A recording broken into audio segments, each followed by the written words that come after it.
Your Royal Highnesses, Your Excellencies, Honorable Ministers, invited guests and participants of the Abu Dhabi Sustainability Summit. At the outset, I would like to express my gratitude to His Highness Sheikh Mohammed bin Zayed Al Nahyan, President of the United Arab Emirates and ruler of Abu Dhabi, for inviting me to participate in the Abu Dhabi Sustainability Summit. I am immensely grateful for the warm hospitality accorded to me and my delegation since our arrival to this beautiful city. I would also like to congratulate the government of the United Arab Emirates and its people for successfully hosting the Abu Dhabi Sustainability Week, leading to COP28. Indeed, the summit and the activities throughout the week are building blocks for getting united on climate action toward COP28. On November 15, 2022, according to United Nations estimates, the world population passed the 8 billion mark. By 2030, when most of the Sustainable Development Goals are set to be achieved, it is expected that our global population will reach 8.6 billion.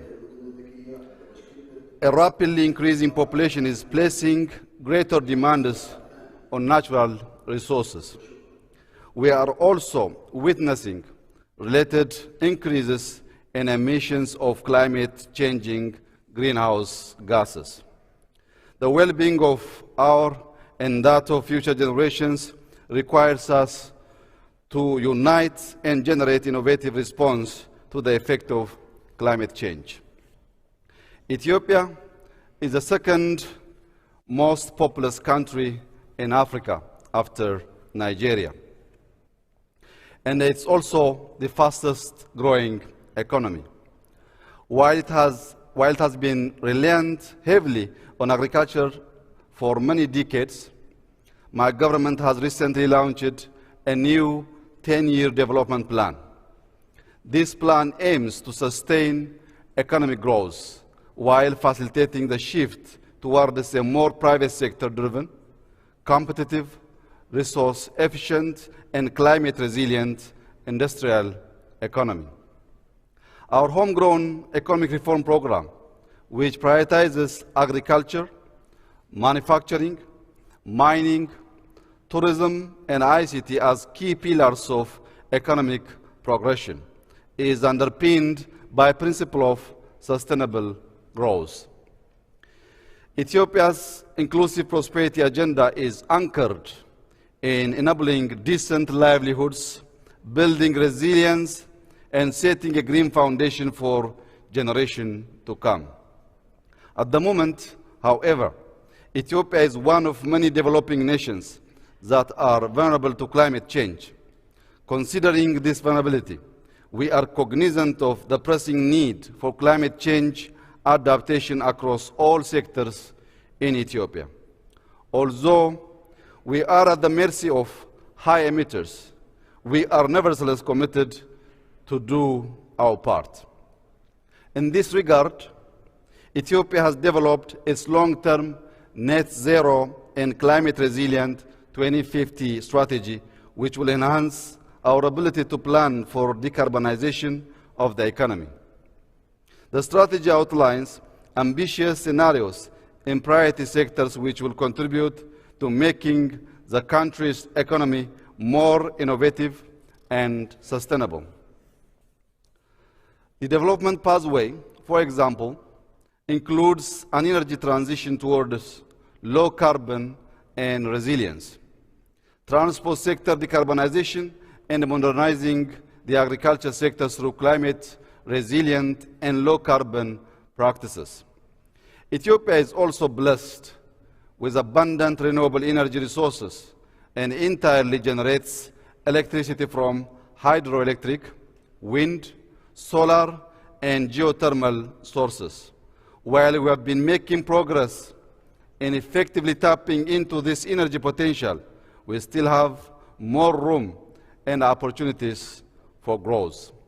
Excellencies, ladies and gentlemen, in 2019, Ethiopia launched a practical action through the Green Legacy Initiative that, within 4 years, mobilized over 25 million Ethiopians across the nation to plant 25 billion seedlings. This is equivalent to 250 seedlings per Ethiopian, and the impact could be equated to removing 64 million gasoline-powered cars from the roads for a whole year. We are committed. Thank you. Thank you. We are committed to living a sustainable and climate-resilient Ethiopia for the new generation. Doing so entails taking bold action now and instilling a green culture as we go along. The Green Legacy Initiative, therefore, is our bold action which has created national awareness on climate change, enabled the creation of green jobs, and is making a positive impact on our surrounding environment.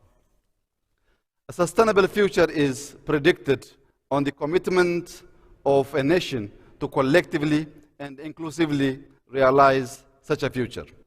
Today, Ethiopia's Green Legacy Initiative is the most extensive afforestation and reforestation program next to the Amazon. Our initiative will certainly contribute towards removing the equivalent of hundreds of millions of tons of carbon dioxide from the atmosphere and reduce deforestation. This implies Ethiopia's significant contribution to the global climate change mitigation efforts. Partnerships are, of course, crucial in sustaining these wins, as are they in manifesting the full potential of our climate-resilient strategy.